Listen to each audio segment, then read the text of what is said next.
What is up, everyone? Welcome to another weekly news video. It's been a few weeks since I've done one of these, so I do apologize, but we've got a lot to touch on today, so let's jump straight into it.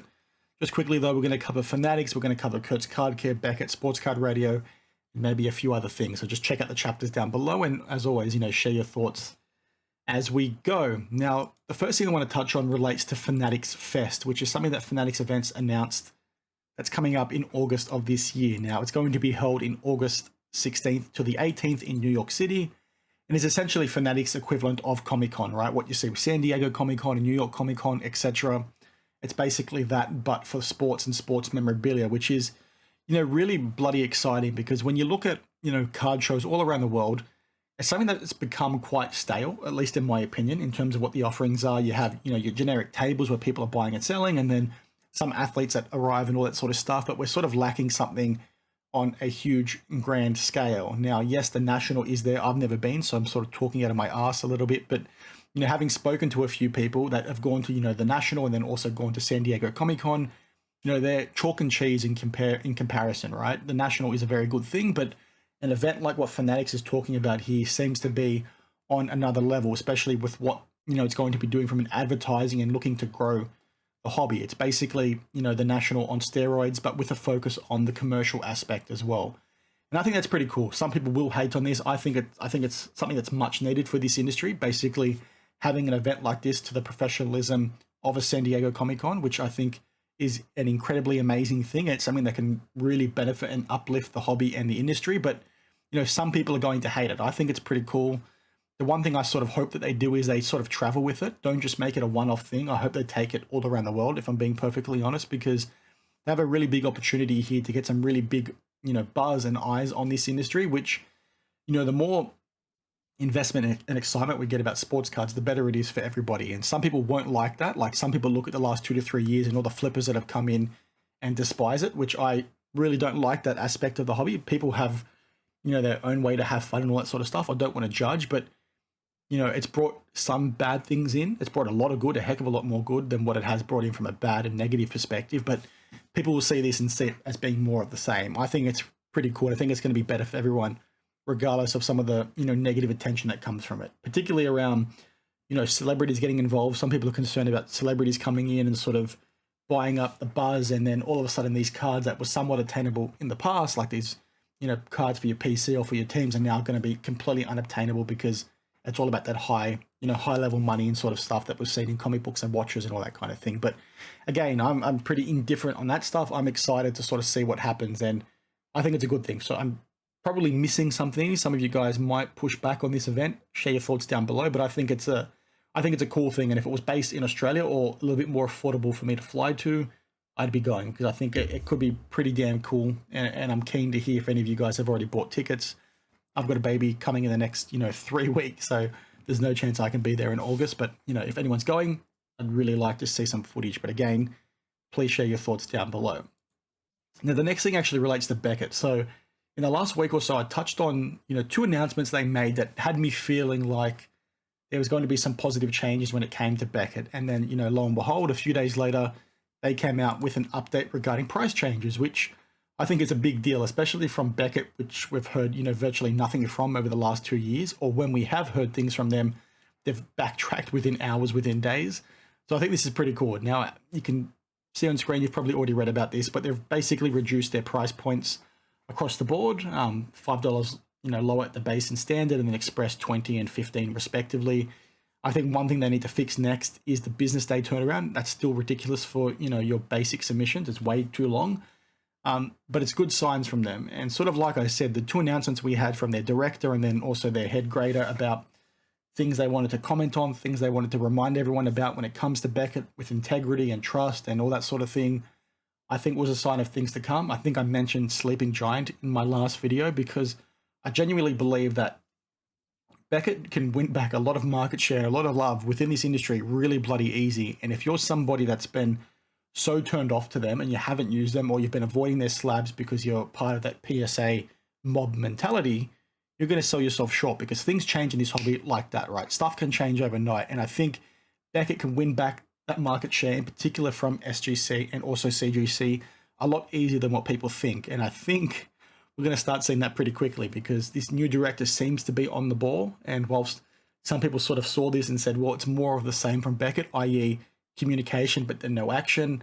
I think what we've seen regarding the price changes and confirmations of their standards, or grading standards, I should say, I think we're going to see more to come. And if they can fix things, like I said in my original post when they came out a week ago, and make sure they're not creating any more vintage soccer fakes, or look to implement a grading guarantee, because they currently don't have one formalized, they could do those little things, maybe have faster turnaround times, maybe, do some partnerships with Fanatics or something to get cards graded.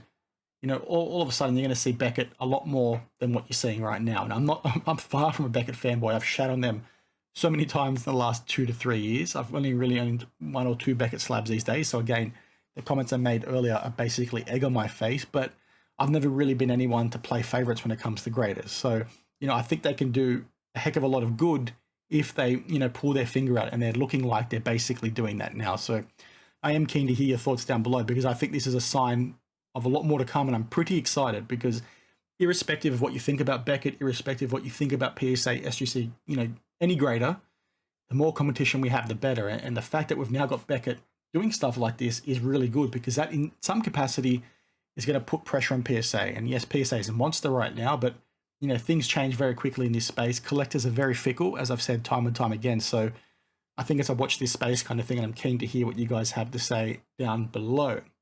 Now, very quickly, I want to touch on this. I will cover it in its own video, because I think it needs its own video. But Jeremy Lee from Sports Cards Live did an interview with Kurt from Kurt's Card Care, and I urge you all to check this out. I was doing some work in the yard as I was listening to this. It went for about 2 hours and 40 minutes, and I thought, it was pretty decent. I think there was some, softball questions in there from Jeremy at times, and maybe didn't dig deeper into some of the talking points that should have, but that is typically how Jeremy approaches these conversations. He does ask tough questions. I'm not trying to put Jeremy down or anything, but he tries to be fair and balanced. I think Kurt had a really good opportunity here to talk to a lot more than what he actually did. He did cover a lot, in particular things around, long-term damage on cards, and, disclosure around should you tell people after you clean a card, what the process looks like, what his background's like, and all that kind of stuff. I thought it was pretty interesting, but I think we could have gone a bit harder with some of this stuff. And, my offer to Kurt is still there. I offered to bring him on the channel. He declined. I offered again after seeing this interview. I was commenting at times that I'm still open to do that, because I think some of these things need to be dug a little bit deeper on. In particular, what proof or what comfort or what experiences you have that there are not going to be long-term issues by using these substances on these cards, because he touched on them, but didn't really dig deep enough. And I think, Jeremy asked a few very clever questions, and on face value, it might look like he was just asking standard questions, but he had a method to the madness. And if you, watch the whole interview, you'll understand what I mean by that, because the questions were almost asked in the sense from a lawyer's perspective, and not trying to catch Kurt out, but just trying to get his direct response on a few things. And you'll have to watch it to understand what I mean. But there was a few things about Kurt's background in particular. I think his family worked in the car restoration or in the car detailing industry, and he's got a lot of experience because of his family working relationship on making compounds for cleaning, cars and all that kind of stuff. And he talks through that with how he came to develop his stuff in his kits. And, what was interesting, he's not got a formal education in that space. He's not a chemist, he's not a scientist, but he's been doing it for a heck of a long time. So whilst it was good to get his experience noted down and explained, I think there was a few comments that Kurt made throughout the process around stuff not being scientifically possible. It doesn't make sense scientifically, but again, he's not a scientist, so that stuff needs to be taken with a grain of salt. But that's the stuff I'd like to dig a bit deeper on, because, my message has always been, I'm very fair and balanced. People might think I'm harsh and critical and all that kind of thing, but I don't really hate anyone. My thought process has always been around what the long-term damage is and why you're so confident that nothing is wrong. Like, I want you to show me why you think it's okay. It'd be really good. As an example, one question I'd go to Kurt with would be, what tests, what experiments has he's done to make sure that stuff doesn't happen long term? Like, if he's cleaned a card and soaked it, because a few weeks ago we spoke about, a card that was soaked, and then years later the stain that was removed by soaking a card, i.e. putting it into distilled water for a few hours to make the stain disappear, that stain is coming back now after it's already in the PSA slab, and we compare that back to the original photos before submission. So my question to Kurt would be, well, what tests have you done? Have you tested that yourself? Let's go ahead and soak a card and leave it in a slab for, 2 years and see if the stain comes back. Does it come back? Does it? Yes, no? Okay, let's go from there. Like, that's the stuff I sort of want answered from people that use these kits, from people that make these kits, because that's where the concern exists for me. Now, I'm keen to hear what you guys have to say, but it's always been a bit of a grey area for me. And a lot of people have pushed back on this sort of stuff and me asking these questions and saying my hater and saying, well, Kurt says it doesn't happen, so get over it. Like, there is no risk, there is no damage. It's like, well, that's not okay for me. Like, I'm happy to draw a line in the sand. If you guys want to do it, go ahead and do it. But I want to be comfortable before you try and sell me something like this, or before you sell something to me that you haven't disclosed you've done this to, that it's not actually an issue long term. Like, it's not a problem to be asking these kinds of questions, right? If I want to ask a question of Kurt and say, okay, is there long-term damage? And Kurt says, well, no, not from my experience. Well, then I'd be like, well, can you prove to me? Let's do some tests, right? Let's get some, fact-based research into this sort of stuff that shows that it's not going to damage the card long-term. Because people are so quick to use this stuff and brush off people asking those questions, when in reality, that's a very fair question to be asking. People can shit on me all you want, but just because I'm asking that question does not mean I'm a bad guy. And if you go to the thread on this live stream and check some of these comments, you'll see me, I'm in there a lot. People were basically implying that I was an idiot and others like me are idiots for asking that question, all because Kurt said it's okay long term. But Kurt, like he said, hasn't seen it yet. The stains returning stuff, we've got people on the blowout forums, we've got people in videos, in my most recent videos on this, A Collector's Dream Orlando has a card with the stains returned. So we've seen it there. You've not seen it, but is that because you haven't looked? Is that because you haven't been keeping these cards long term? Are you selling them? All that sort of stuff. It needs to be unpacked a little bit further. So I'm rambling now, but there'll be a video coming out in a few days time where we'll talk about this a little bit more and go through specific clips from this live stream. I think it's good.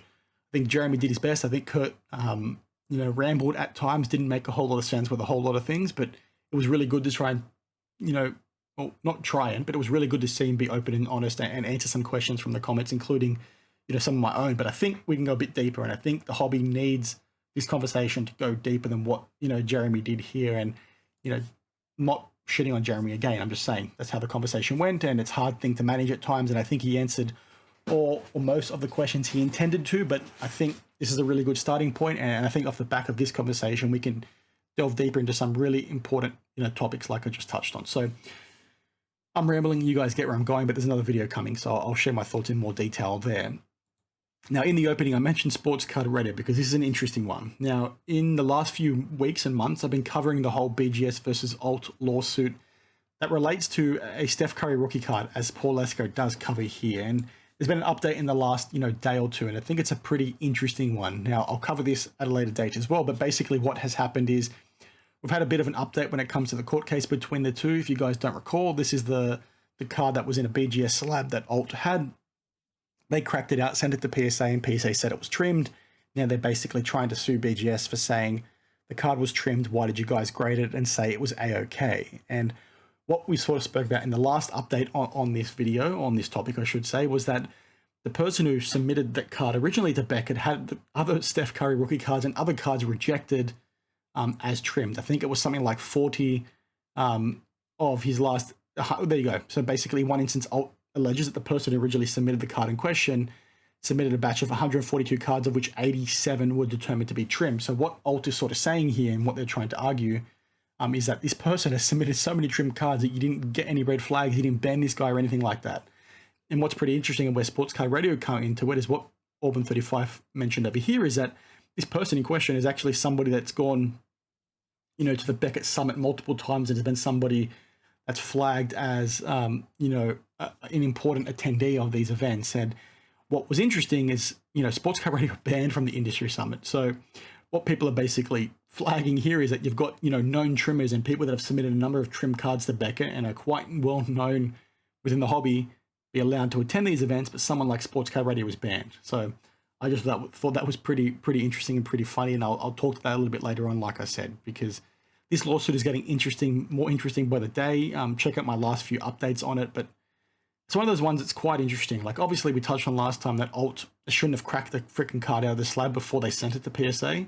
That's ridiculous. You're sort of asking to be screwed over in that situation, but the fact the person who submitted that damn card to BGS had 3 or 4 other Steph Curry rookie cards, golds out of 50, rejected before this one was graded, and then this other guy, the same guy in other submissions, has had 87 trim cards in a lot of 142. It's like, Beckett, what are you guys doing? And back to what I said earlier, right? about these things that Beckett does. Like, this is the shit you need to be fixing if you want to be taken seriously. Like, you've got these people that are submitting so many trim cards. I don't care if they're a big submitter and they're submitting tens of thousands of cards, and percentage-wise, it's only like 1%. That's still too many. 87 out of 142 is not a fucking coincidence, Beckett, in my opinion. But again, that's just my opinion. I'll leave it there. We'll touch on this, lawsuit in the coming days, because I think it's an important one to talk to as well. But let me know your thoughts on everything down in the comments below. This ended up being too long. I do apologize, but thanks guys. I appreciate you as always. Share your thoughts down below, and I'll see you in the next one. Cheers.